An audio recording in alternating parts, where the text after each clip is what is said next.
de YouTube, donde leí algunas recomendaciones si vas a salir de mochilero, con una mochila de viaje. Y decía, si estás planificando una travesía con mochila, el primer paso es reunir todo lo que puedas necesitar en el camino y colocarlo sobre la mesa de la cocina.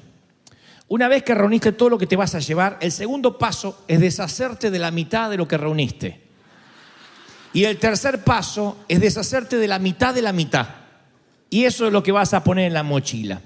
Porque dicen que cuando te das cuenta de que durante los días de caminata llevas tanto peso metido entre los músculos de tu hombro que cuelga de 2 tiras, vas a considerar haber dejado muchas cosas en casa. Y la vida es similar en estas cuestiones porque muchos somos propensos, sin darnos cuenta, porque es inherente a nosotros, a cargarnos con provisiones que a lo mejor no necesitamos. Y después, en lugar, como dijimos tantas veces, de trabajar para vivir, trabajar para ganar o trabajar para disfrutar, trabajamos para pagar.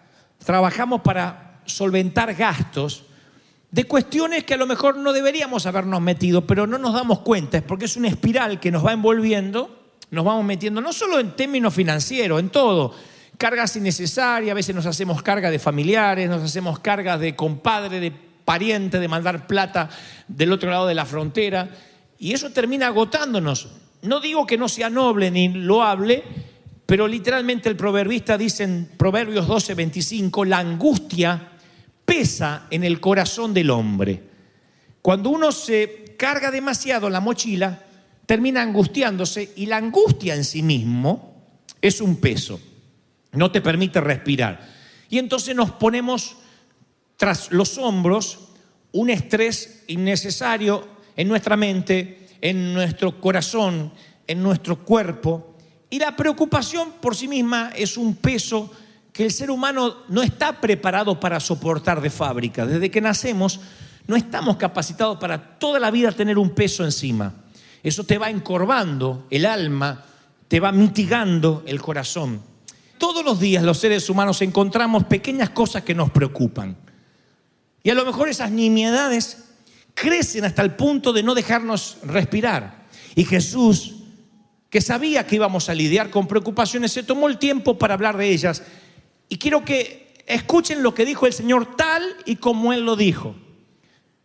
He aquí yo les digo, no se preocupen por nada, ni qué comerán, ni qué beberán, ni siquiera qué ropa vestirán. ¿No tiene acaso vuestra vida más valor que la comida? ¿Y vuestro cuerpo no vale más que la ropa? Gente amada, ¿por qué no observan las aves del cielo? Miren, no siembran, no cosechan, no almacenan en granero, no juntan. Sin embargo, el Padre Celestial las alimenta. Vamos. ¿No valen ustedes acaso mucho más que estos pajaritos que trinan desde las ramas? No se preocupen diciendo qué comeremos, qué beberemos, con qué nos vestiremos. Porque los paganos, los incrédulos andan tras esas cosas. Pero el Padre Celestial sabe que ustedes necesitan comer, beber, vestirse, pagar impuestos, pagar salarios, pagar la luz, pagar el gas. Yo les digo, busquen primeramente el reino de Dios y todo lo que tengas que pagar te será añadido. Pero cabezón, no te angusties por el día de mañana. Cada día tiene sus propios problemas. Tienes que confiar en Dios. ¡Wow! Después de ese sermón, pasamos la ofrenda y nos vamos a casa. ¿Qué más? Acá no necesitamos musiquita de fondo, nada. Cristo quitándonos nuestra propensión natural a la preocupación. Lo que pasa es que muchos estamos acostumbrados a preocuparnos. Yo conozco gente que se levanta a la mañana y dice, ¿y mi preocupación no hay? Bueno, tengo que conseguir una, si no, no puedo vivir. Y uno dice, ¿por qué? Bueno, es que hay gente que necesita vivir preocupada. Porque cree que si está preocupada es como que está ocupada, es como que a Dios le agrada, que está trabajando duro. No, la preocupación es algo que el Señor dijo, no te preocupes. Ahora, ¿cómo encontrar paz? cuando los recursos que tenemos a nuestra disposición no alcanzan para afrontar las deudas que tenemos. Poniéndose más en serio, ahora tú me dices, bueno, yo no soy aquella mujer o aquel hombre que se preocupa por migas en el piso. Yo tengo preocupaciones reales y me cuesta conservar la paz. ¿Qué hacemos cuando nos enfrentamos a un problema sobre el cual no tenemos control? Eso provoca ansiedad. Te subes a un automóvil y si conduces, tú crees tener control. Si vas al lado del conductor, todavía tienes cierto control porque dices, si este loco hace algo, abro la puerta y aunque sea me tiro. Termino machucado pero vivo. Pero subes a un avión y no tienes control. No ves al piloto. No tener control es que decir que el juez te diga, miren, cualquier cosa le comunicaremos, que el abogado te diga, llegará una carta, lo llamaremos, espere el correo electrónico. No tienes control de una enfermedad, no tienes control de tus seres queridos que quedaron detrás de la frontera. Eso provoca una ansiedad. Y tú me estás preguntando, ok, Dante, yo puedo suponer que tendría paz, pero ¿cómo hago para mantener el control cuando las decisiones están en las manos de otra persona? ¿Cómo avanzar cuando la preocupación me paraliza? Porque eso es lo que hace la ansiedad, no te deja ver claro, distorsiona la perspectiva. Cuando uno ve a través del filtro de la preocupación, uno agranda los problemas y minimiza a Dios. Y es como agarrar un microscopio, como la palabra lo dice, micro, es para ver algo pequeño, para ver un insecto. Y con el microscopio querer mirar las estrellas como si fuese un telescopio. Tú dices, estoy mirando para arriba pero no veo nada. Lo que pasa es que las estrellas siguen ahí, pero tú tienes el lente equivocado. Y la preocupación es un lente equívoco que va a hacerte ver que todo está gris, que todo está borroso. Te vas a frustrar por pequeñeces. Leí el otro día una frase que decía, si durante esta semana una simple frase te ofendió, una simple vuelta de cara o el silencio de alguien hizo que brotara una lágrima, no es que estás más viejo ni más sensible, sino que lo más probable es que haya sido una gota que rebasó el vaso. Aguantaste tanta ansiedad, lidiaste o estás lidiando con tanta preocupación hace años, que a lo mejor se te cruza alguien en el tránsito y te pones a llorar o a gritar o a insultar. O explotas en el carácter y dices, no me gusta esta versión de mí.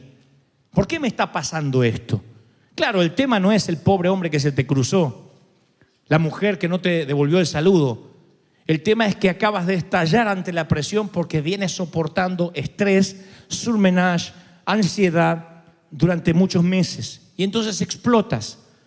Entonces, cualquier cosita que haga tu hijo te sacó de eje, dijiste lo que no quisiste decir, dijiste lo que jamás pensabas que dirías e hiciste lo que juraste que jamás harías. Porque la preocupación ocasiona eso, una explosión, te lleva a un embudo y produce un efecto colateral que puede arruinarte la vida para siempre. Hay un estudio de la Escuela de la Salud Pública de Harvard que descubrió que los hombres y mujeres que se preocupan demasiado corren un alto riesgo de enfermedades cardíacas coronarias. Porque cuando uno se preocupa, provoca que los químicos del estrés inunden el cuerpo. Entonces hay sales, el cerebro tiene como sales, como químicos, para explicarlo de un modo casi infantil. No son los términos correctos de medicina, pero para que todo el mundo lo podamos entender. Esas sales, así como producen depresión, como producen tristeza, esos químicos cuando estás muy preocupado son continuos y el organismo está preparado por Dios para lidiar con ráfagas de estrés, con ráfagas de adrenalina, pero no está preparado para que tengamos un flujo constante de preocupación. Eso te mata. Produce enfermedades cardiovasculares, dolores de cabeza continuos, o sea, una migraña que no se termina de ir, úlceras, enfermedades del colon que trae trastornos como cáncer, metástasis, trastornos en la piel, psoriasis. La piel empieza a perder pigmentación, salen eczemas, acné, que son acné estresante, que son granos que terminan causando infecciones y pueden ser cancerígenos. No tienen la menor idea las personas el impacto que causa la preocupación. Claro, hay una cierta cantidad de preocupación saludable que nos hace personas responsables. es el tomar precaución. Subís al auto y te pones cinturón de seguridad. Hace frío, te abrigas. Precaución no es lo mismo que precaución. Pero cuando la precaución, cuando la precaución cruza la frontera, se transforma en una preocupación insana.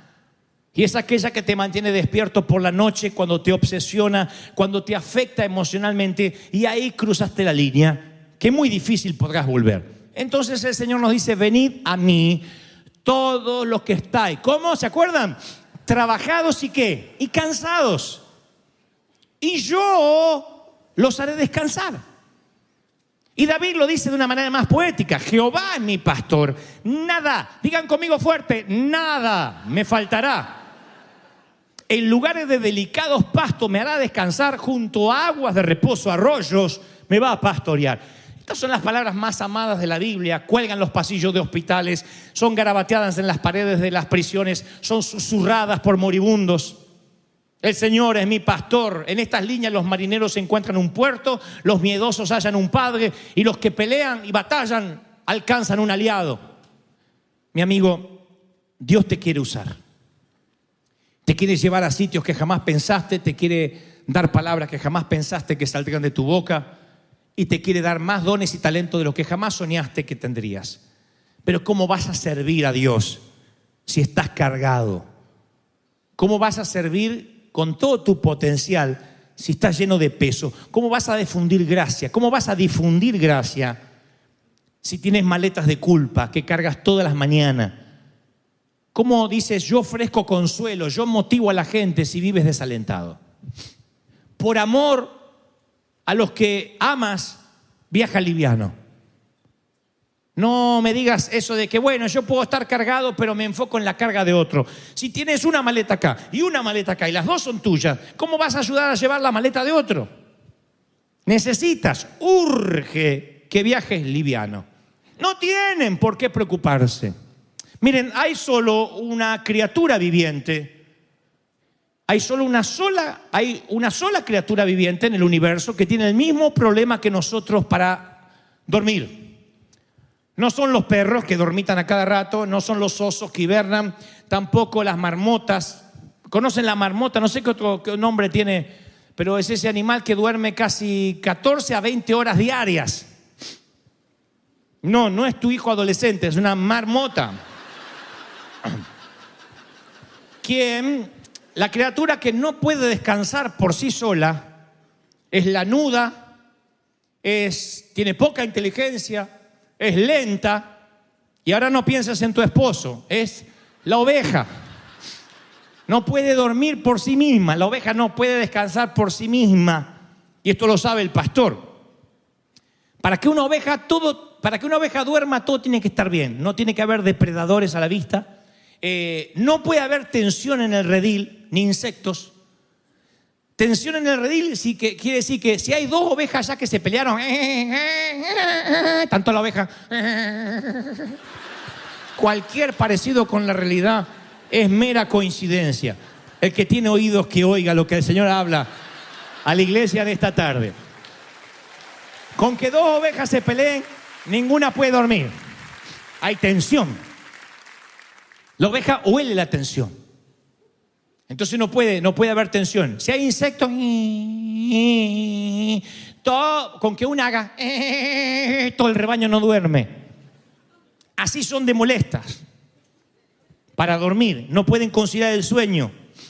No es que se pone así sobre el pasto duro, sobre una piedra, como un perro. La oveja tiene que ir a delicados pastos porque si no la lanita no sé qué le pasa. No puede dormir. No tengo paz, pastor, no tengo paz. Si pudieran hablar, le dirían eso al pastor. No se buscan alimentos por sí misma. Lo único que hacen es y abre la boca para que le tiren alimento, para que le digan coman acá, coman acá, coman acá. No se pueden tirar insecticidas a sí misma. O sea, es el animal, estoy hablando de la oveja todavía, uno de los más inútiles del reino animal. Por eso, quirúrgicamente, especialmente, el Señor nos dijo: vosotros sois mis leones y yo su domador.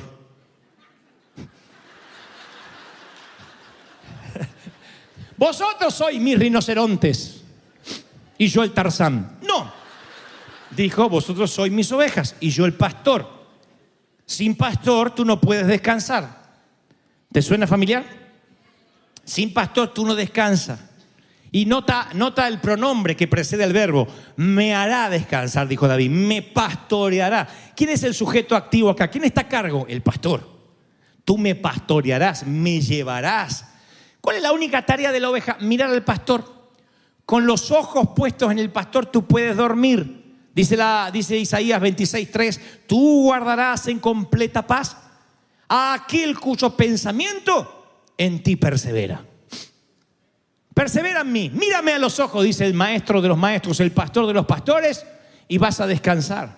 Ahora te das cuenta por qué no estás descansando. Te das cuenta por qué no estás en delicados pastos, no estás junto a aguas de reposo. ¿Qué son aguas de reposo? Los sitios donde dice me gustaría descansar. Pienso en una pradera verde, pienso en una gracia que verdea, en un sitio donde el Señor me va a llevar. No son pastos que tú mereces, son pastos que te da el Señor. Porque en Judea, en el paisaje natural de Judea, no son pastos verdes. Las colinas donde David pastoreaba eran desérticas hasta el día de hoy. Los pastos verdes de Judea esa pastura se debía al trabajo de los pastores, al cultivo, se debía al riego de los pastores que preparaban pastos verdes para el rebaño. Así que eso es gracia. Tú no puedes, por mucho que te esfuerces, tener pastos verdes. Por mucho que digas, necesito unas vacaciones. Si yo tuviera dinero y me podría ir a Cancún, ahí entre los narcos y si pudiera estar allí, descansaría. No vas a descansar. Vas a ir nervioso así y vas a volver nervioso diciendo, necesito vacaciones de las vacaciones. ¿Por qué? Porque tú no puedes procurar pastos verdes. Puedes descansar un poco el cuerpo. No harás que descanse el alma. No harás que descanse tu corazón. Por mucho que te esfuerces y tengas una casa en las afueras y una finca, diga voy a poner ovejitas y un riachuelo, vas a terminar estresado para ver cómo pagas las condenadas ovejas que te compraste. Vas a decir, ¿cómo hago? ¿Por qué? Porque el descanso del alma es algo que solo el Señor te puede dar. Y eso no es algo que tú puedes provocar. El Señor dice, yo te puedo dar descanso al alma, descanso al corazón, descanso, darte paz. ¿Cuánto hace que algunos de ustedes no se desmayan en la cama, apoyan la cabeza en la almohada y se duermen? Y tienen lindos sueños, y tienen sueños, o no sueñan nada, pero se levantan así, ¡oh, qué bien que dormí! ¿Y cuántos otros? Voló una mosca. Se levantan a orinar, ay, y mientras orinan, estoy preocupado. Vuelven a acostarse 1 hora más hasta que se olvidan la preocupación. Entre la cistitis, la próstata y la preocupación.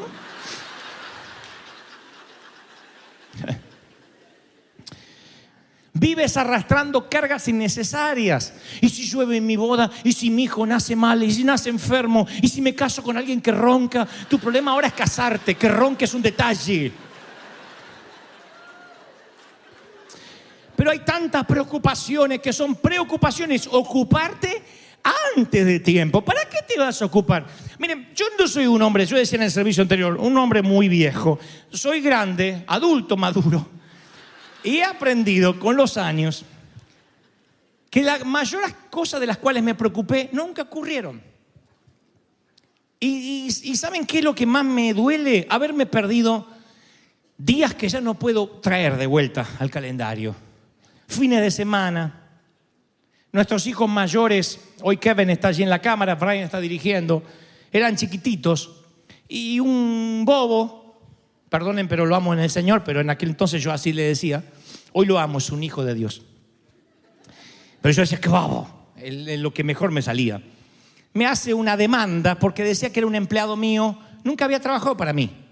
Esa demanda me preocupó por 8 años, 8. De esos 8 años, muchas veces mis hijitos estaban en el parque un sábado y decía, papá, baja la pelota. Y yo me asomaba por un ático que tenía y decía, no, hijo, estoy orando. Y de verdad estaba orando. Pero Dios no me llamó a orar. Dios me llamó a no preocuparme.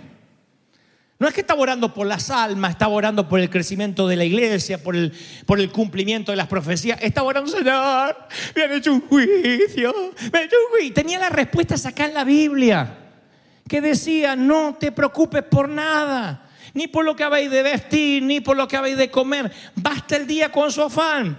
Y yo le decía, Señor, yo así no te puedo servir si no me quitas esta preocupación. Y mis hijos, ¡pa! ¿Vas a bajar? No, Dios no respondió. Les debo ese fin de semana a mis hijos. Crecieron. Esos dos, los grandes, esos dos mamuchas no me llaman para jugar a la pelota. Ahora trato de resarcir el tiempo con los más pequeños, pero no puedo recuperar esos fines de semana.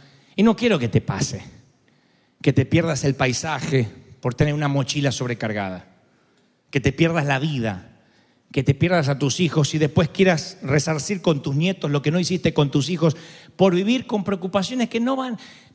A ver, el 90% de lo que te preocupa no va a ocurrir. No va a ocurrir.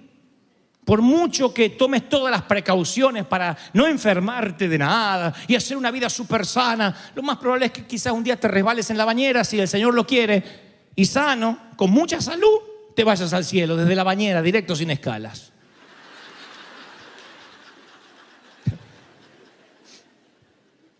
Hoy viviría sin menos preocupación. El genial escritor Jorge Luis Borges, un escritor argentino, solía decir, si yo volviera a vivir, viajaría más liviano, me arrojaría en paracaídas, comería menos verdura y tomaría más helados. Que no escuchen esto tus hijos. Andaría más descalzo hasta entrado el invierno, sentiría el pasto en mis pies, me dejaría mojar por la lluvia, correría más riesgos, diría mucho más te amo que las veces que dije detesto.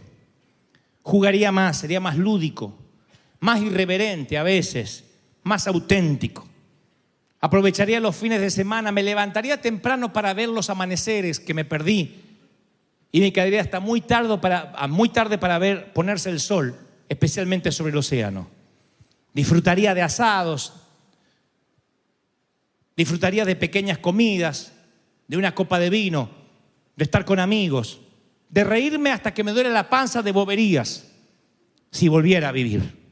Lástima que tengo casi 90 y tantos años y me estoy muriendo.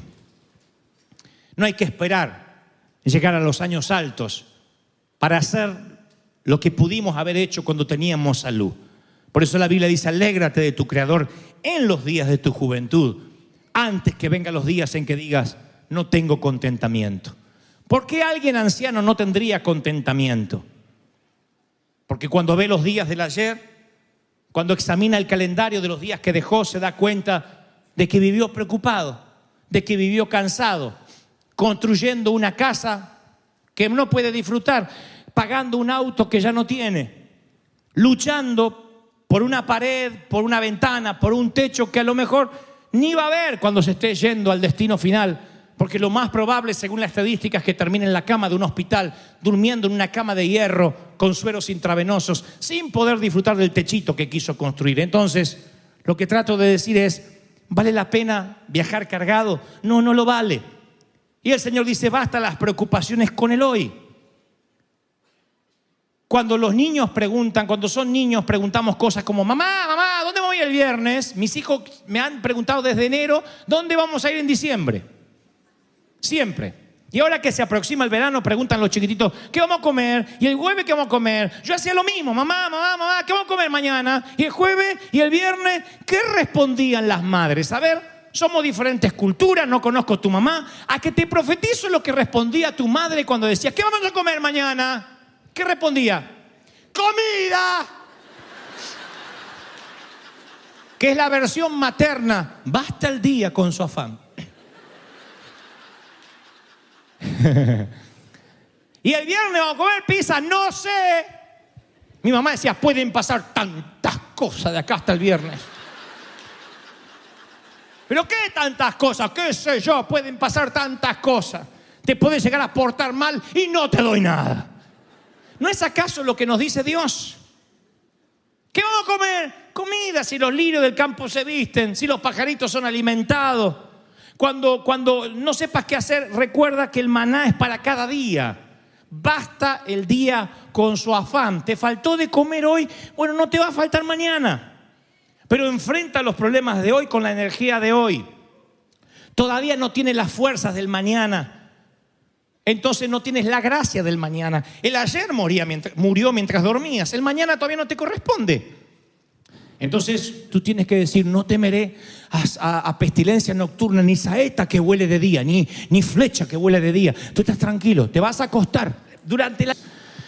Y entonces 3 leñadores subieron a la montaña. Mientras el primer leñador cortaba el primer árbol, casi no podía contener su emoción, porque supo que pronto cumpliría su destino. Pero en lugar de transformarse en un cofre que albergara un tesoro preciado, los carpinteros lo transformaron en una caja ordinaria, en un comedero para animales. Así que él maldijo al leñador y quedó amargamente desilusionado, porque desde que era una semilla, un retoño, él quería hacer un cofre. Y en lugar de eso devino en simplemente una caja o un cajón donde comieran los asnos. El segundo árbol sí terminó siendo un barco, pero no una nave insignia de una gran flota. Se convirtió en un barco pesquero. Así que nunca navegaría en océanos majestuosos, sino que sería un pequeño bote en un pequeño lago usado para la pesca. Así que también quedó amargamente desilusionado. El tercer árbol, el que quería crecer tan alto de modo tal que cuando los hombres lo vieran se encontraran con el rostro de Dios, se encontró con un leñador que lo hizo trizas, transformó todo el tronco en varias vigas de madera y luego amontonó esas vigas en un galpón. Y aún no sabiendo para qué usarían las vigas, él dijo: todo lo que soñaba era quedarme en la montaña y señalar hacia Dios. Se quejó el tercer árbol. El tiempo pasó, los árboles convertidos o devenidos en cosas muy lejanas a los que habían soñado cuando eran retoños, se olvidaron de sus sueños, hasta que una noche una jovencita, una flamante mamá, colocó un bebé en la caja donde comían los animales. Y el primer árbol, que era el comedero del establo, supo que había cumplido su sueño, que había albergado el mayor tesoro de la historia, el Mesías hecho niño. El segundo árbol estaba un día albergando a unos pescadores. Era un simple bote pesquero, y un día un hombre cansado se sube al bote, se duerme encima de él, se desata una tormenta y con su orden la tormenta se calma. Viento, aquíétate, dice el extraño. Y ahí el segundo árbol se dio cuenta de que tuvo un privilegio mucho mayor que navegar los 7 mares, que estaba albergando en su madera al creador del universo, al Hijo de Dios. El tercer árbol, un viernes por la mañana, lo pasan a buscar y no creerán el dolor que siente cuando lo arrastran por la calle y se vio transformado en un elemento de tortura. No solo eso, sino que lo llevan a un monte alto y unos soldados clavan las manos y los pies de un hombre a sus vigas de madera. Y entonces el domingo por la mañana, cuando la tierra tiembla y el sol sale, el árbol se para con la frente en alto, sabiendo que desde ese momento, tal como había soñado cuando retoño, ahora señalaría a la gente hacia Dios. No tenía que crecer demasiado alto en la cima del monte para que ese sueño se cumpliera, sino que simplemente al transformarse en cruz, cada vez que la gente recordara su manera, su forma en la que fue tallado y crucificado el Señor allí, se conducirían hacia Dios, tal como Él lo había soñado. Cuando recuerdo esta historia que alguna vez me contaron de chico, es una simple historia. A mí me recuerda los planes que Dios tiene para nosotros, que a veces simplemente porque somos tan torpes no podemos visualizar. Nos empecinamos en creer de que Dios se olvida de nuestros sueños. Y Dios dice: ok, tengo un sueño mejor para ti. O en su defecto, cumpliré tu sueño, pero no será bajo tu trato, bajo tu calendario y de la manera que tú quieres que sea. Pero los sueños de Dios se cumplen y generalmente, como dice las Escrituras, los caminos de Dios son superiores y distintos a los nuestros. Lo que sucede es que lo que vivimos y lo que esperamos vivir a veces está separado por una brecha tan ancha. Lo que nosotros soñamos, las expectativas, se diferencian tanto de lo que nos toca vivir que pensamos que Dios nos abandonó. O en su defecto esa frase tan trillada: Dios no me ama. Si me amara no me pasaran estas cosas. Si me amara Dios me habría detenido. Me habría parado de no cometer este error. No me habría tomado esta enfermedad. No hubiese pasado por el hospital. No habría tenido que conmemorar un funeral. Pensamos que lo que nos está sucediendo es algo injusto. Y entonces hablamos con un pastor, hablamos con un rabino, hablamos con un cura y nos dice: esa es la gracia de Dios. Por alguna razón te toca pasar esto, es la gracia de Dios. Y a nosotros no nos gusta la palabra gracia porque la identificamos con algo con lo cual nos tenemos que conformar. Decimos: amor es lo que yo sueño que me pase. Gracia es el peor es nada. Amor es lo que yo quisiera que me pase. Si Dios me amara, yo me habría casado con un príncipe azul. Por gracia tengo un sapo. Si Dios me amara, yo tendría dinero. Por gracia estoy buscando empleo. Si Dios me amara, yo retosaría de salud. Pero por gracia tengo que estar confinado a un bastón, a la insulina. Tengo que estar confinado a una máquina respiradora, lo que sea, a un trasplante, dependiendo de médicos, de análisis, de diálisis, de quimioterapia. Siempre nos parece que, bueno, es la gracia de Dios, como diciendo es la misericordia que no te deja que te mueras. Y empezamos a interpretar que la gracia es algo con lo cual nos tenemos que conformar. Pero es lógico que pensemos eso, porque uno, como estos 3 retoños de árboles, sueña con algo que nos parece que es el ideal. Un día viene el leñador en forma de vida y nos empieza a achar. Y los que nos convertimos después del hachazo no se parecen nada a lo que nos queríamos convertir. Queríamos ser ingenieros, queríamos ser astrónomos, astronautas, agrónomos. Y de pronto la vida nos empieza a pegar en nuestro tronco y hoy estamos muy por debajo de lo que se esperaba de nosotros o lo que esperábamos de nosotros. Y digo siempre, un día nos miramos al espejo, a los 20, a los 30, a los 15, a los 40, no sé cuándo, tenemos ese shock de mirarnos al espejo y no gustar en qué nos estamos convirtiendo. Decimos: sabes, yo no pensaba ser una mamá abandonada a los 30 años. No pensaba ser una mujer sola. Otros dicen: yo no tenía planificado a los 40 y tantos tener una quiebra financiera, estar en deuda, tener tarjetas con intereses galopantes. Otros dicen: yo no había planificado estar enfermo a esta edad de mi vida.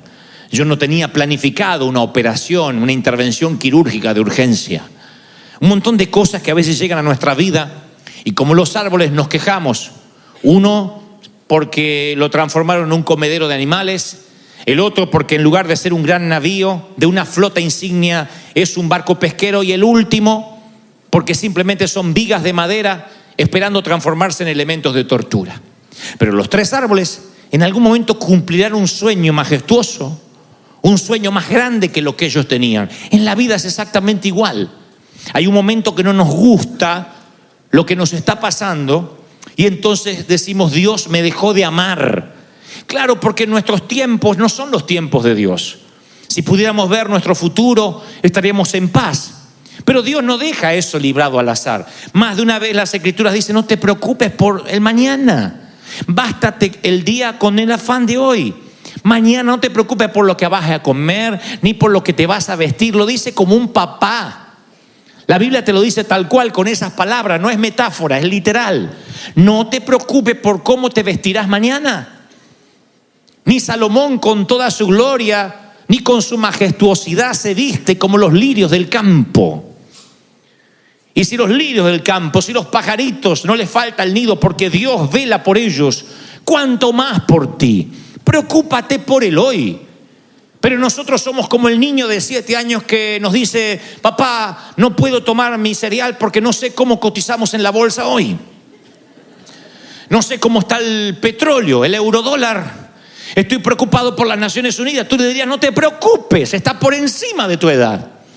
Está por encima de tu nivel de comprensión y por encima de tu nivel de preocupación. Bástate hoy, toma el cereal, disfruta, y lo que tienes que hacer es portarte bien y no traer una mala nota en matemáticas. Es toda tu responsabilidad. Dios es igual, conforme la edad, conforme la preocupación que te puedes permitir, conforme la ansiedad que te puedes permitir. La ansiedad es parte de la vida, pero cuando te empiezas a preguntar qué va a pasar en 5 años y en 6 años y qué va a pasar con mi vida, cómo voy a llegar a viejo, y esa empieza a ser tu vida. Está bien que seas precavido, pero cuando tu vida está más allá de lo que está pasando hoy, puedes caer en el error de perderte el hoy. Y el hoy no regresará. Jamás viviremos un día como hoy. Nunca más. Jamás. Y hay gente que se lo pierde. Se pierde sus hijos, se pierde su pareja, se pierde el amor, se pierde el servir al Señor, porque está preocupado: ¿qué va a hacer el leñador con ellos? ¿En qué me va a transformar? ¿Y qué voy a hacer? ¿Y en qué Dios me va a usar? Y se pierde esta temporada. Por eso Salomón divide la vida en 28 temporadas diferentes. Y las 28 tienen su importancia. Dice: tiempo de reír, tiempo de llorar. Y llorar. O llorar argentino. Tiempo de sembrar y de cosechar. Tiempo de gritar, tiempo de abstenerse de gritar. Cada temporada tiene un significado. Algún día les predicaré sobre cada una de ellas. Y verán que Dios dispuso mínima 28 temporadas para disfrutarlas, para vivirlas o para procesarlas. Estás en luto, es el tiempo de luto. Procésalo. No te apures en reír. Habrá tiempo de risa. Te estás riendo, no te empieces a amargar. No hagas como las madres de antes. El que mucho se ríe, pronto llora, decía la vieja. Y te amargaba la risa. Mamá tenía un pronóstico de amargamiento. No sé por qué las madres le temen a la felicidad. La mucha felicidad las pone nerviosas. Mucho griterío ahí afuera. ¿Estamos jugando más? Sí, alguien se va a romper la cabeza. Alguien se va a terminar mal. Yo sé cómo termina esto. Sigan jugando y riéndose como bobos. Ya se van a romper la cabeza. ¡Bum! ¿Qué dije? ¿Una necesidad de ser profeta veraz tiene?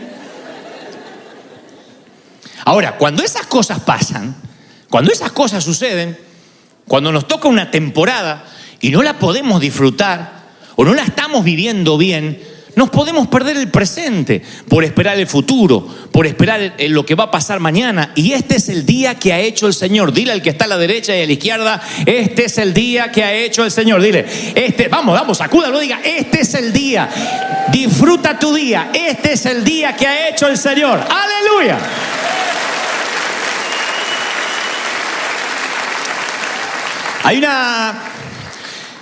Hay una palabra que se le agrega a la palabra amor, que es la palabra incondicional. Siempre se la pega, amor incondicional.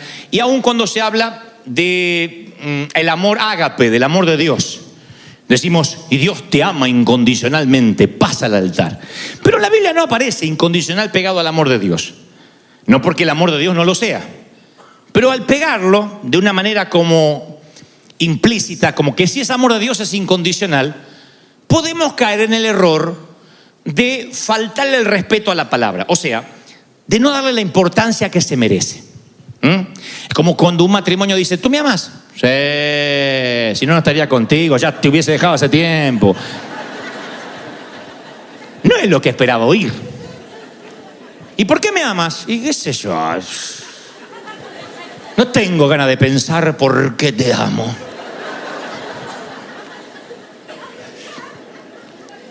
Usted no puede llamar a eso amor.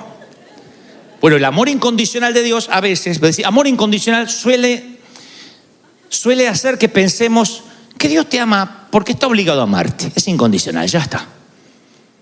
Con gusto te fulminaría, pero te ama incondicionalmente. Como un juez, por ejemplo, que firma la libertad de un preso que cumplió con su condena social, pagó su deuda con la comunidad y entonces el juez tiene que otorgar su libertad. Pero ese juez que firma, por ejemplo, no tiene emociones involucradas en el asunto. No llega a la casa el juez después de liberar a muchos y dice, hoy liberé a otro, hoy condené a 3. No creo. Lo más probable es que un juez le diga a la esposa, no hablo de trabajo aquí, bastante estrés tengo en la corte. No está involucrado emocionalmente con el preso o con el condenado. A veces pensamos que Dios es un juez similar. Bueno, está bien, por la sangre de Cristo te perdono, y si no me queda otra que amarte, ¿cómo no te voy a amar? Sin embargo, yo voy a las Escrituras y veo a Abraham, un hombre de fe. Dice Abraham, el padre de la fe. Miren el nombre que le dan al profeta, el apodo, padre de la fe. ¡Ja! Si la fe tuviese paternidad, este es el hombre, el que le da el apellido a la fe. Abraham es igual a fe. Pero voy a la vida de Abraham y para salvar su pellejo miente, no una vez sino 2, en un lapso de varios años. Para salvar su pellejo miente respecto a su mujer, entre otros errores que cometió. Sin embargo, Dios dice, es el padre de la fe. Moisés mata a un hombre, un asesino. No va a la cárcel, se esconde. No obstante, además de eso, un día desobedece a Dios públicamente. Y después Dios lo honra apareciendo en el monte de la transfiguración junto al Señor, al lado de Elías. Y Moisés, para los judíos, para los mesiánicos, para todo el mundo, Moisés es el prócer de la Biblia. David comete adulterio, tapa el adulterio con un asesinato. Dios de alguna forma protege su linaje familiar hasta la aparición de Jesús, que le dicen hijo de David. No es el hijo del adúltero, no es el hijo del asesino, no es algo que no lo nombren más. No, hijo de David. Pedro niega al Señor y después diría el Señor, sobre ti edificaré mi iglesia, te usaré para dirigir la iglesia. Vas a la lista de los héroes de la fe de Hebreos 11 y descubre los muchachos que hay ahí. Y la verdad que son algunos bastantes delincuentes de lo que hicieron. Ustedes los leen todos así, claro. Uno lo puede leer con una voz engolada, una voz de locutor. Ahí está David, ahí está Jefté. Jefté era un huérfano que mató un montón de gente. Rahab era una prostituta. O sea, uno le puede leer la Biblia de manera aséptica, higiénica, limpiar todo lo que nos suena fuera de la religión y leer con esos nombres y con esa postura de gente pura. Pero no eran gente pura. Era gente que Dios amó, no incondicionalmente, bueno, lo tengo que amar a este Moisés, con un amor tenaz, con un amor intencional.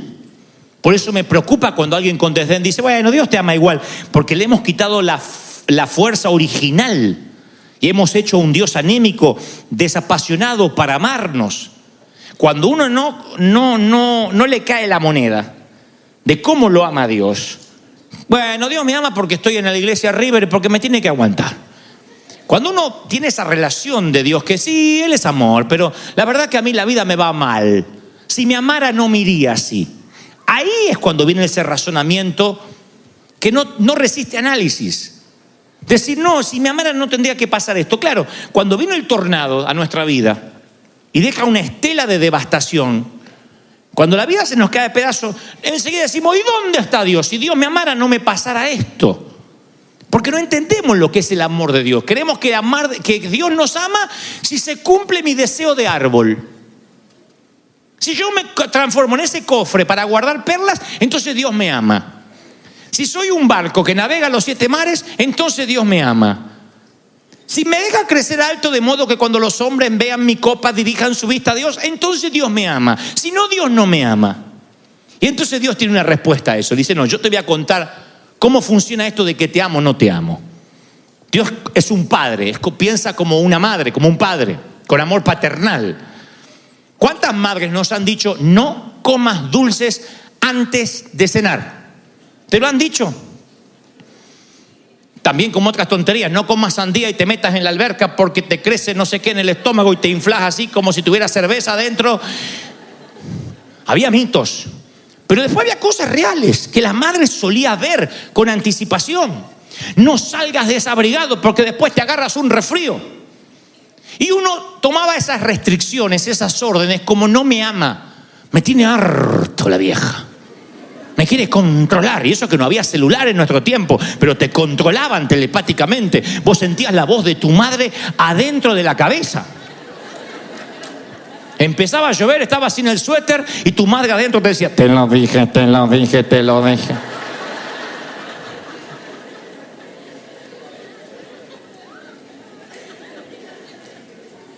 Entonces, nos cuidaban, nos protegían. Y a veces esas protecciones venían disfrazadas de penitencias, disfrazadas de chanclazos. En mi tiempo no había penitencia, había chanclazo. El primer aviso era un chanclazo. El warning. El warning era acá. Ya la multa era en otra parte del cuerpo donde te van a ver la marca y vas a tener que pasar vergüenza. Porque ahí no las podías demandar a las viejas. Yo una vez fui con 5 dedos acá. Así, toda una mano dibujada. ¿Y ahora qué digo? Dígale, traje una mala nota y por eso tengo la mano de mamá en la cara. Va a pasar vergüenza encima. Más paso vergüenza yo. Así era la madre antes. Yo no lo podía entender. Ahora, ella no me odiaba. Yo sé, me consta lo que me amaba. Pero ella entendía que para poner un hombre de bien, con la psicología tal como la entendía, con la pedagogía que había en ese tiempo, había que hacer lo imposible, aunque duela. No estoy haciendo apología a golpear ni a pegar. No me saquen de contexto. En los tiempos modernos el pastor dijo que hay que dejar los dedos marcados. No, estoy contando mi experiencia. En eso entonces ni se nos ocurría pensar que era la manera en que nos estaban odiando. Mamá nos decía: me duele más a ti que a mí. Mentira, yo tenía la nalga como un mandril, pero le dolía a ella. A mí me duele más, decía. Y se iba la vieja. No le dolía, a mí me dolía.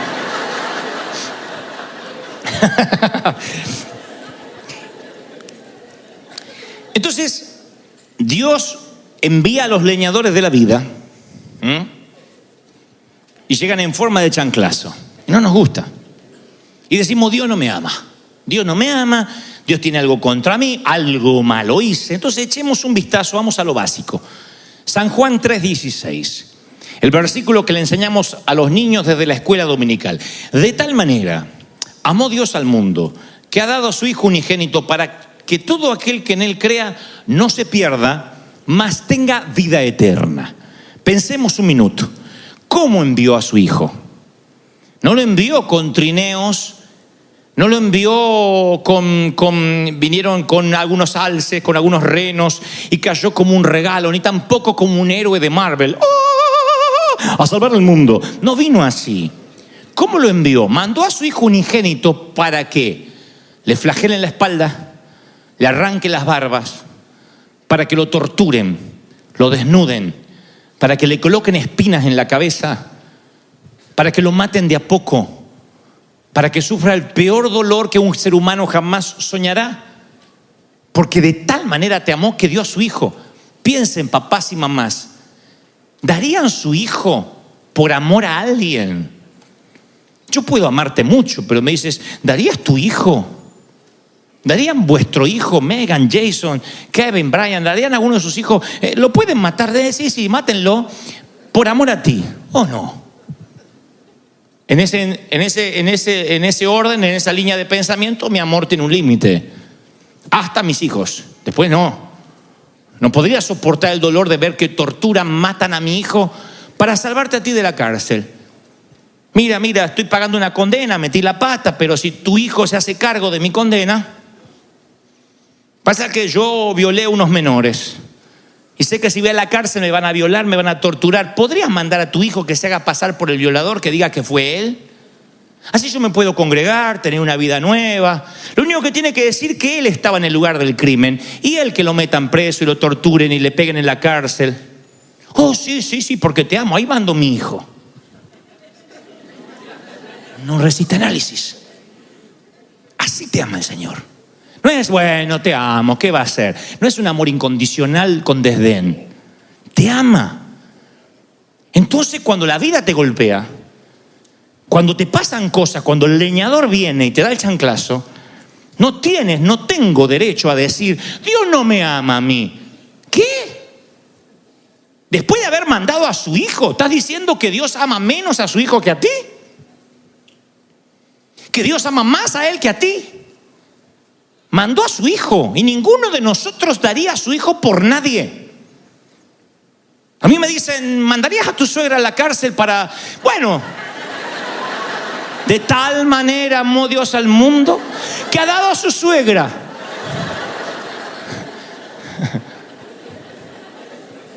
Ya, mátenla.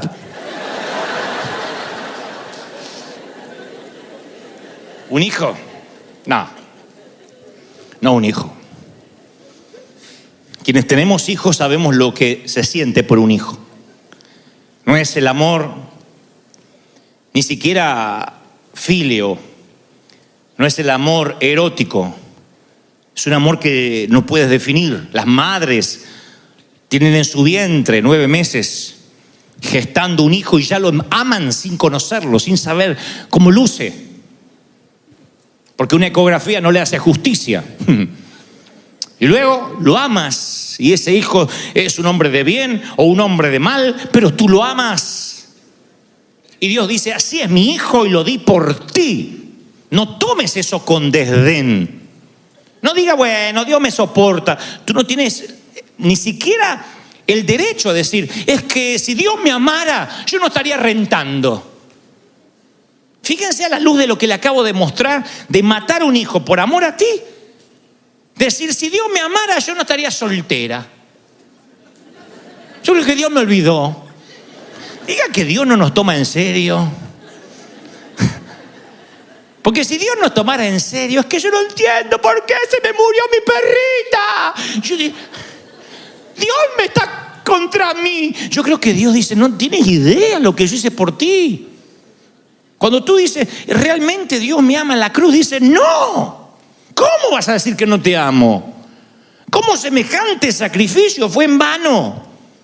Y como los árboles de la fábula, la mayoría de nosotros no sabemos qué plan tiene.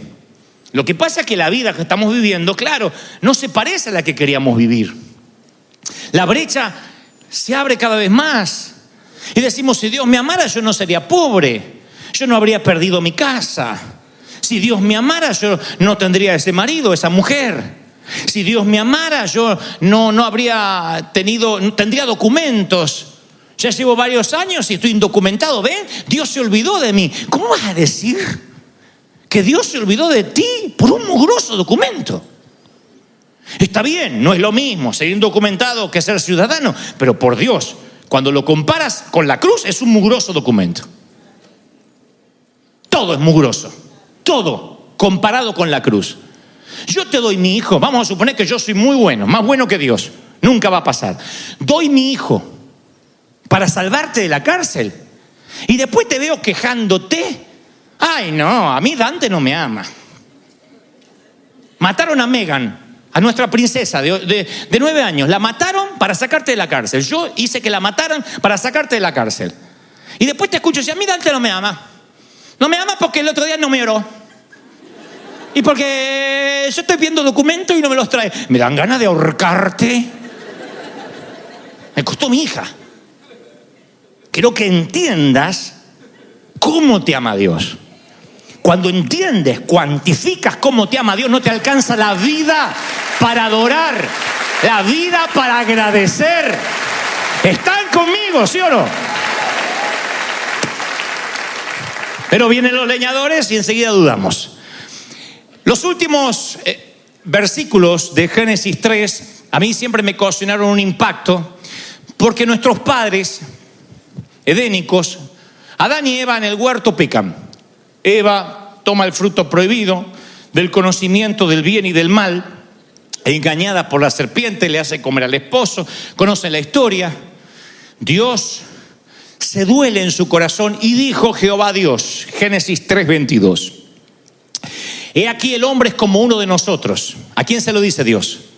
al Hijo y al Espíritu Santo, la Trinidad.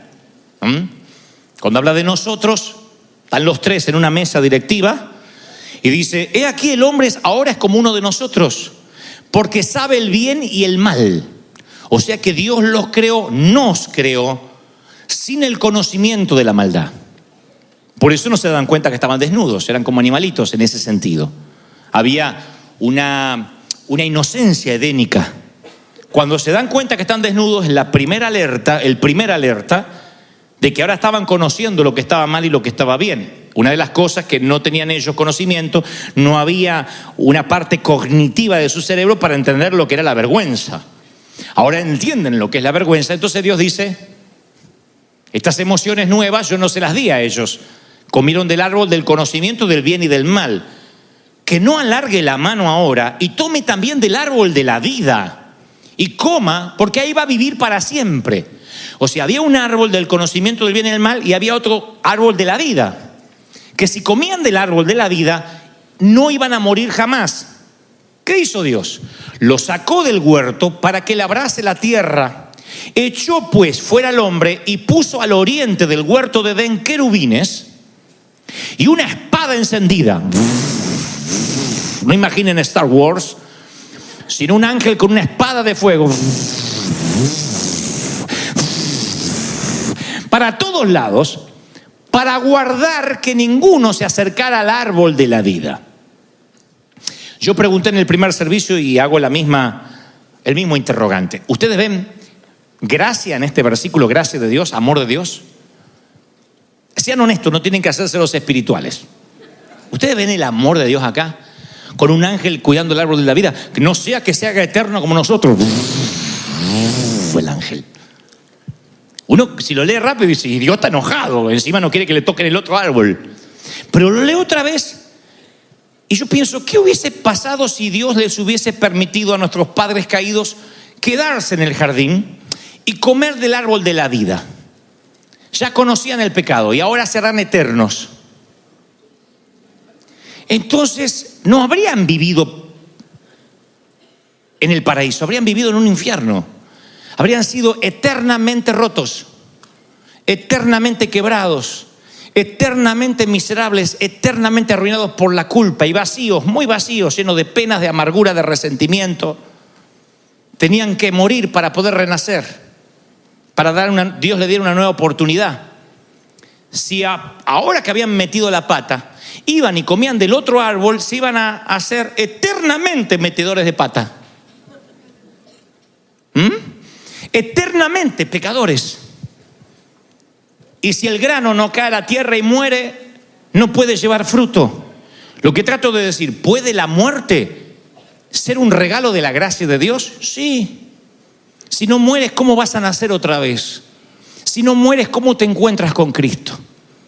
Sin embargo, nosotros, torpes como los árboles del cuento, cuando la muerte golpea en casa: Dios me dejó, ¿por qué Dios me hace esto? Porque es un regalo de gracia, aún la muerte. No la queremos, no estamos apurados, pero cuando llega, no es que Satanás metió la cola. ¿Puede ser que la muerte sea la gracia con un disfraz? Sí. Yo le llamo gracia de Halloween, o como dice este mensaje, el título: los disfraces de la gracia. Es la misma gracia de Dios que se disfraza. A veces la gracia viene en un disfraz que no nos gusta. Los árboles vieron a la gracia llegar disfrazados de leñadores. Y el leñador que convierte a uno de los árboles en vigas y los amontona en un galpón, ese árbol convertido en vigas, que terminará siendo una cruz, maldice al leñador, no sabiendo que el leñador viene enviado por Dios, disfrazado de leñador, con un plan diferente al que tú tendrías para tu propia vida. ¿Tiene sentido lo que trato de decirte? Eso es la vida. Son disfraces. La palabra dice que es la multiforme. Pedro dice: es la multiforme gracia de Dios. Multiforme. Hay versiones que dicen la gracia de Dios en sus diversas formas. Hay algunas que son conocidas. La gracia nos justificó de los pecados, dice Romanos. La gracia nos da consolación eterna. La gracia nos da esperanza, dice Pablo a los tesalonicenses. En cada caso la gracia lleva un disfraz levemente distinto, pero la gracia no siempre tiene la apariencia que esperamos. Yo estaba en el servicio anterior que hace muchos años me empezaron a llamar para que yo tuviera el protagónico de una novela. ¿Sí o no? Era así. Entonces me dijeron, queremos que seas el actor de una novela que se iba a emitir, se llamaba El Capo. Su personaje...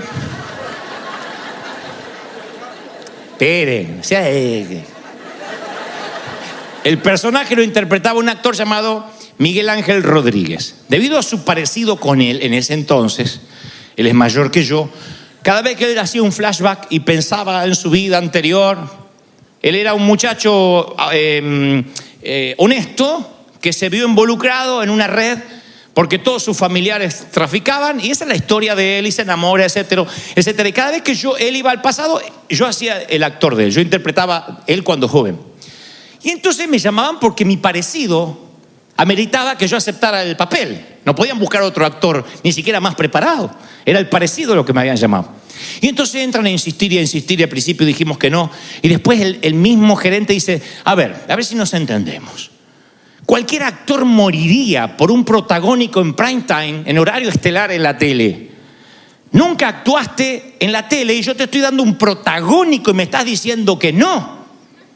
Y yo le decía, déjame, señor. Te confieso, yo quería hacer un cofre ornamentado para meter perlas, un barco que navegue los 7 mares o un árbol tan alto que la gente, cuando me viera crecer, viera a Dios. Y Dios dijo, no. Si te voy a usar, va a ser en forma de comedero. Si vas a hacer un barco, vas a ser un pesquero. Y si quieres que la gente vea a Dios a través de ti, vas a ser en forma de cruz. Vas a ser un embajador mío, yo te voy a usar, te voy a bendecir. La gente verá a Dios, pero porque tu vida estará crucificada en mí. Tu vida pasará por la gracia. Si yo hubiese aceptado ese papel, el destino se habría bifurcado. Estoy seguro. Tal vez sería muy famoso. Pero yo no habría vivido lo que vivimos. No habría experimentado la gracia de Dios. Y yo cuando sentí que Dios no me permitió, dijo, no está en mi voluntad, y la oferta era tentadora, no me gustó el disfraz con el que vino esa gracia. Yo quería un plan. Si Dios me hubiese dicho, mira, tú en tantos años vas a hacer tal cosa, en tantos años yo te voy a usar acá y vas a escribir libros, yo hubiese dicho, bueno, ok, acepto no estar en la tele. Pero Dios no explica nada. Cuando el leñador viene, ¡tac!, al galpón, ¡tac!, al comedero, ¡tac!, bote. Y no te explica. Y al no explicarte te llenas de ansiedad. Dios me abandonó, Dios no me ama. Juan dice, el Padre está lleno de gracia y de verdad. Juan 1:14. No quiso decir que a veces tiene mucha gracia y poca verdad, y a veces tiene mucha verdad y poca gracia. Él dice, Él siempre dice la verdad y Él siempre viene con gracia, y la gracia que Él trae a veces puede lucir muy diferente entre una situación y otra. La gracia vino a la catedral de cristal en forma de quiebra, no en forma de bendición. ¿Cómo yo habría escrito la historia de nuestra iglesia si yo hubiese podido ser el autor? Yo estaría en la catedral y viene alguien y dice, tengo $2 millones, no sé dónde invertirlos. Y entonces voy a regalar a usted para que usted compre una reina y salga de la catedral. Entonces yo voy, pechito de paloma, le digo, Schuller, voy a renunciar y me llevo a todos, les guste o no les guste, porque nos vamos a hacer independientes. Eso hubiese sido mi historia, bien argentina y petulante. Dios dice, no, va a ser en forma de cruz. Viene la quiebra y tuvimos que orar y ayunar y buscar de entre las piedras las monedas para poder pagar. Dios tenía que transformar esclavos en soldados, y eso ocurre a veces en 40 años. Eso ocurre en los desiertos. ¿Alguien dice amén conmigo, sí o no? Entonces Dios está lleno de gracia y de verdad. A Pedro en un momento le dice, hijo de Jonás.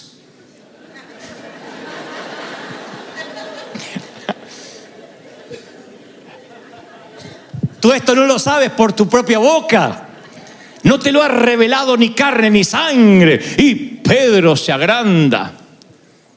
Al tiempito después, creo que por la cronología bíblica, porque le dice, esto no te lo reveló ni carne ni sangre, se lo dice en Mateo 16, 17. Después, al poquito tiempo le dice, vete de aquí, Satanás, a Pedro. Me eres de tropiezo porque no pones la vista en las cosas de Dios. Del bendito seas, al quítate delante de mí, Satanás. Yo digo, uy, tuvo un mal día Jesús, un desfasaje hormonal. La primera frase está cubierta de gracia, la segunda no. No, son dos tipos de gracia, son dos tipos de situaciones diferentes, necesitando gracia diferente. Yo recuerdo momentos muy tiernos con mi mamá, que me decía chiquito y me tocaba la cabeza y me cosía el botón que me había caído. Y para mí eran los momentos de ternura. Y después la vieja con el chanclazo. En una me amaba y en otra me odiaba. O tengo que creer que eran diferentes tipos de gracia conforme la situación. En una necesitaba que me cosan el botón, en otra necesitaba que me dejen la nalga como un mandril. La vida, a veces vamos a sentir las correcciones. No desmayes cuando eres disciplinado con Él, porque Dios al que ama, ¿qué dice? Disciplina. Y hay cosas que nosotros entendemos por rigor. Ojalá entendiéramos por la buena. Y no me miren con cara como diciendo, yo sí entiendo por las buenas. No, porque eres como yo. Hay cosas que las entendemos con rigor. Hay cosas que se nos marcan a fuego con fuego. Y hay cosas que Dios nos habla tiernamente y la entendemos, pero cuando se trata de decisiones, cuando se trata de cambios, Dios nos tiene que mover a veces el nido. David Cho cuenta en un libro maravilloso llamado justamente Maravillosa Fe, que los pichones de águila no vuelan por sí mismos. Y las madres saben que eso ha de ocurrir, porque el nido es muy confortable. Y los pichones de águila podrían quedarse ahí hasta ser adultos. Muchos padres saben de esto. Es tan confortable el nidito que el nene con 44 no vuela. Vamos a volar, a volar.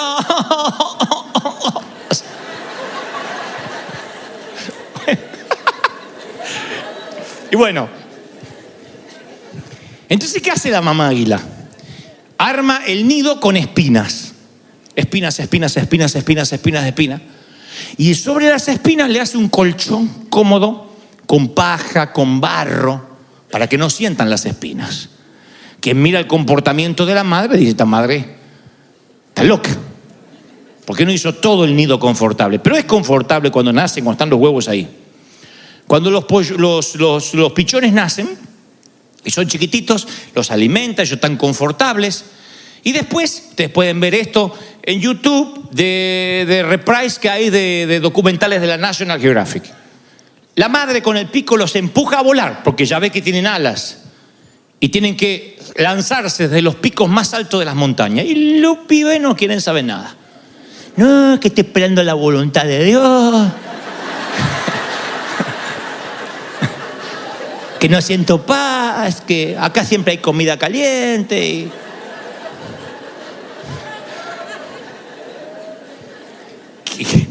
Que nos enseña en la naturaleza lo que hace la mamá águila. Saca lo confortable con el pico, saca la paja, saca el barro y se empiezan a lastimar. Y es un griterío. ¡Ah! Ustedes ven en el documental que los aguiluchos empiezan a lastimarse, se empiezan a clavar. Y tienen dos opciones, o una muerte segura o una muerte probable de tirarse a volar. Si se queda, se mueren. Alguien está hablando, Dios, que tiene que cambiar el colchón.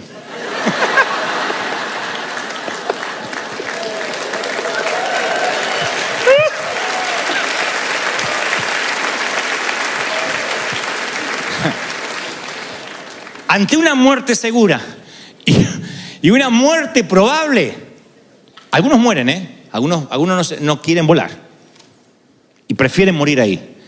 El 80%, si hay 6, por lo menos 2 o 1 mueren, el resto se larga.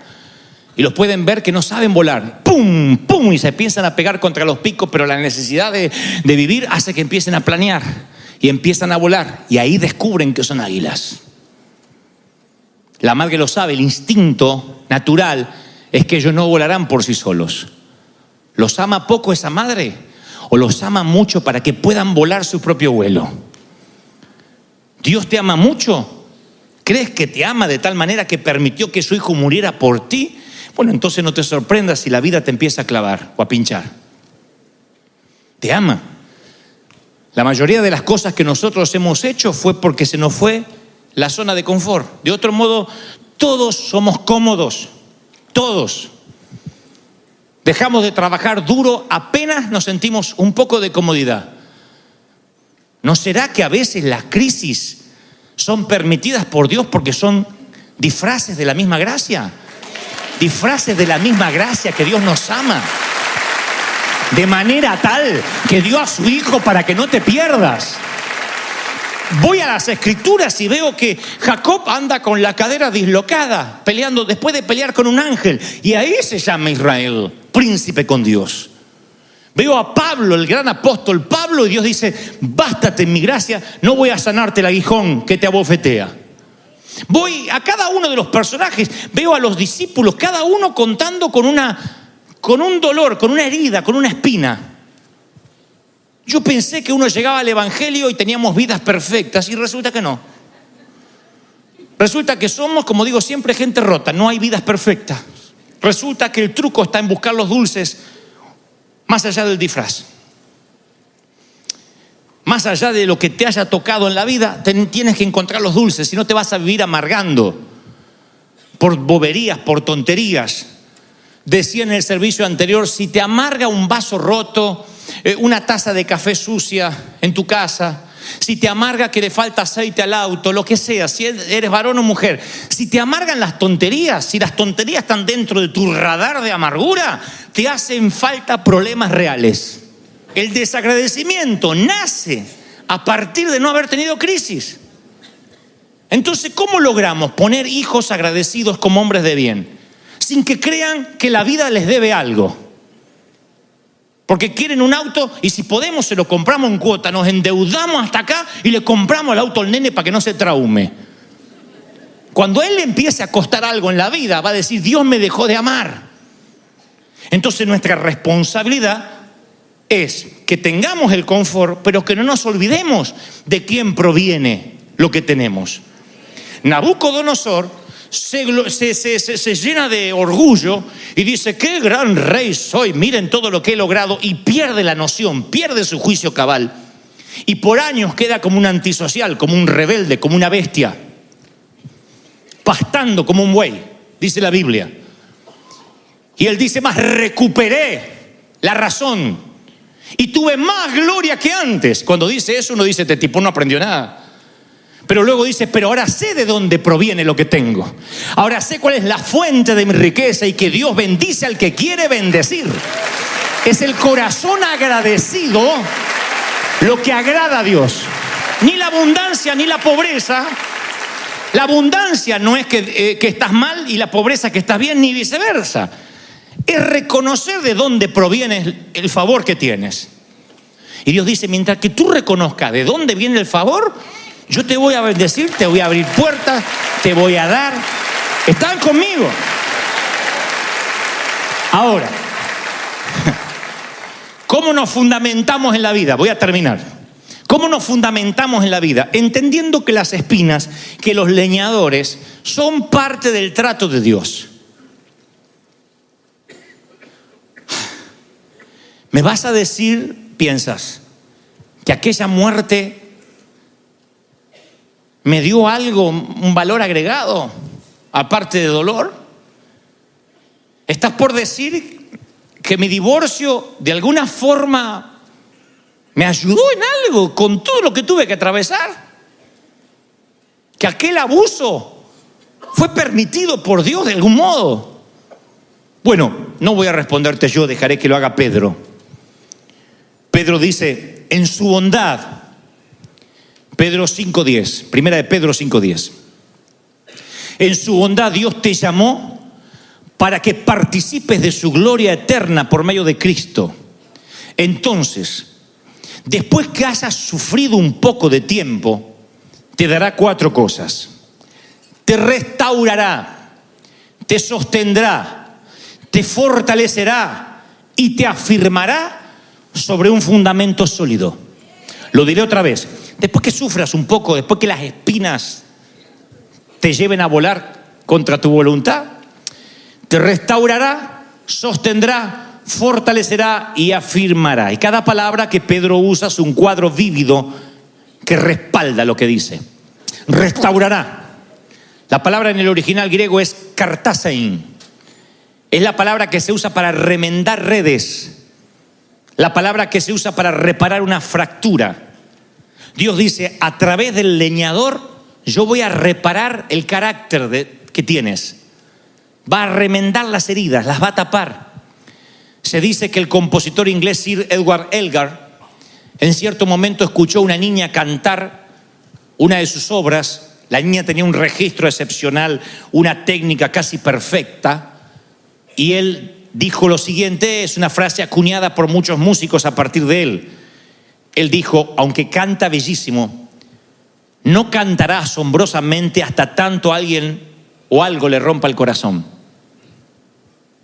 Y cuando la niña se transformó en una adolescente y en una joven, se enamoró y le rompieron el corazón, su voz mejoró notablemente. Porque este compositor solía decir que el sufrimiento es una circunstancia que te agrega, te añade gracia, de modo que ninguna otra cosa en la vida te la podría agregar. Una persona que ha perdido seres queridos, sus ojos, luego del dolor, se llenan de dulzura y comprenden a otras madres que sufren lo mismo, la comprenden. El abrazo de alguien que sufrió, el abrazo empático de alguien que pasó lo mismo no es igual que aquel que no lo pasó. ¿Has estado en un funeral? Cuando uno va a un funeral, el único abrazo que te calma es el que fluye la misma sangre que tú. Porque cuando está tu mamá en un ataúd, el único abrazo que logra que la tristeza amaine un poco es el abrazo de un hermano que dice mamá, y para él también es mamá. No es lo mismo la vecina, ay, qué buena señora que era su mamá. No es lo mismo la comadre que no se visitaban en 30 años, ay, vine apenas me enteré, que las lágrimas de tu hermano, de tu hermana, que lloran el mismo padre. ¿Sí o no? ¿Qué se produce? Que tú te conectas mucho mejor a través del dolor que a través de la alegría, mucho mejor. El dolor conecta. ¿Saben por qué esta iglesia está tan conectada? ¿Saben cuándo esta iglesia estuvo lista para vivir lo que estamos viviendo? Cuando me dijeron esa frase, pastor, aunque no nunca nos dé techo el Señor bajo un árbol, vamos a seguir congregándonos si la presencia no nos deja. Ese día el sufrimiento nos hermanó. Y oigan, por eso los soldados, los veteranos de guerra defienden a los propios porque estuvieron en la misma línea de batalla. Porque ahí no te hermana el uniforme ni la bandera, te hermana el sobrevivir y te haces hermano. Dicen que los lazos de los soldados que estuvieron en la batalla son más fuertes que la de un hermano. Por eso David y Jonathan se amaron tanto, porque compartieron batallas, y cuando tienes que poner espalda con espalda y pelear y defenderte, algo te hermana. Por eso Pedro dice literalmente, restaurará.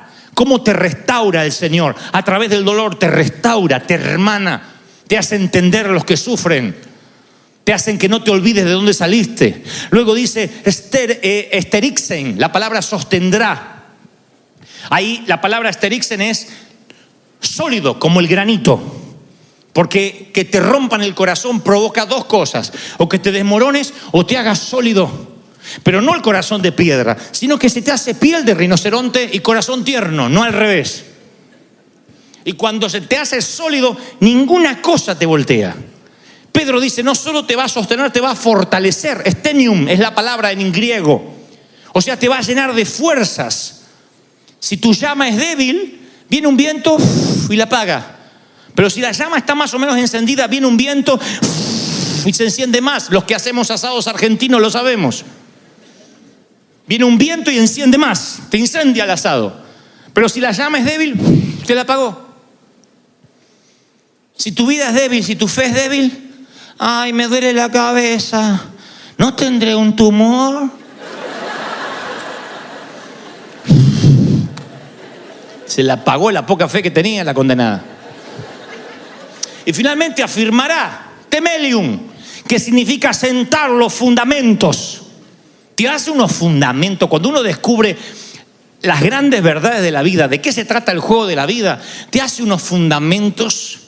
Apenas uno descubre de qué se trata el juego de la vida. Yo te voy a decir, la vida no es el juego de la oca. La vida, el juego de la vida es,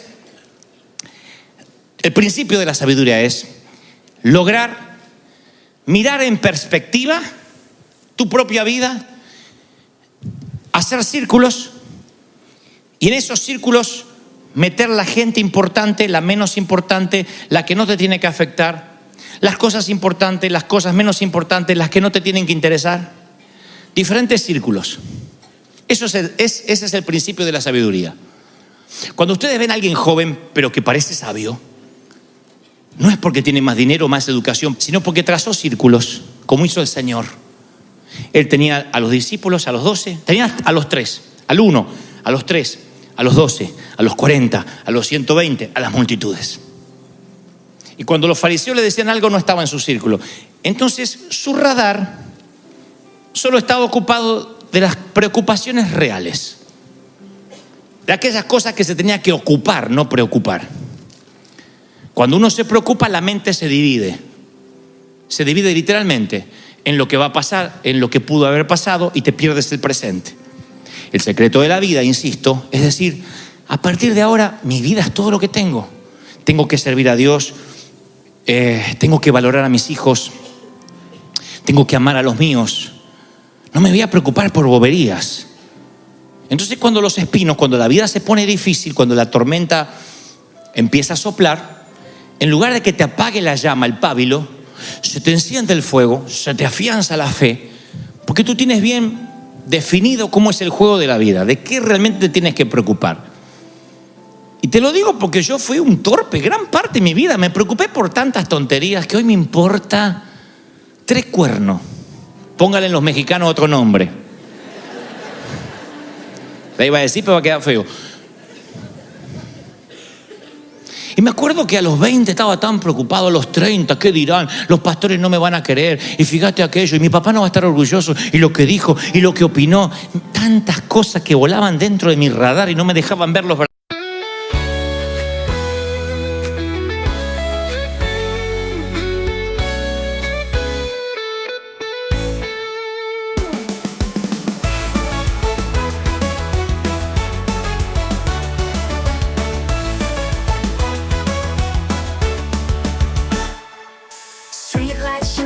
Michigan's tide, neon dreams paint the city side by side. Got my boombox thumping, hairspray in the air. Tonight's the night, baby, anything can happen, I swear. He's got eyes like fire, a smile like a summer day. And when he looks at me that way, my heart just starts to sway. He's across the room, but I know what he's thinking. Underneath this disco ball, our hearts are gonna be linking. When he's sitting nice, hearts beating like a drum. Got that magic feeling, something beautiful's begun. He's holding out his hand under the neon glow. Tonight we're gonna rewrite the stars, baby, don't you know? We're cruising down Lakeshore Drive, radio blasting our song. He's holding my hand tight, knows how to treat a girl right all night long. We're young, we're wild, got the whole world at our feet. This feeling's electric, baby, can't you feel the heat? He leans in close, whispers secrets in my ear. The city fades away, all I hear is him right here. Fireworks in my soul, this moment's meant to be. Underneath the Chicago moon, he's to me. He's got eyes like fire, a smile like a summer day. And when he looks at me that way, my heart just starts to sway. He's across the room, but I know what he's thinking. Underneath this disco ball, our hearts are gonna be linking. When he's city nights, hearts beating like a drum. Got that magic feeling, something beautiful's begun. He's holding out his hand under the neon glow. Tonight we're gonna rewrite the stars, baby, don't you know?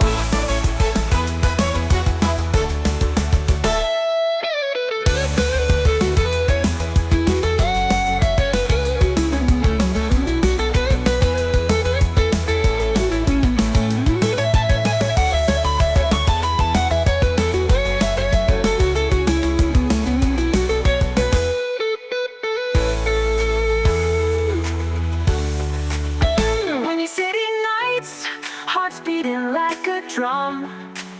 Got that magic feeling, something beautiful's begun.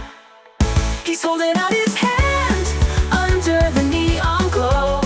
Tonight we're gonna rewrite the stars, baby, don't you know?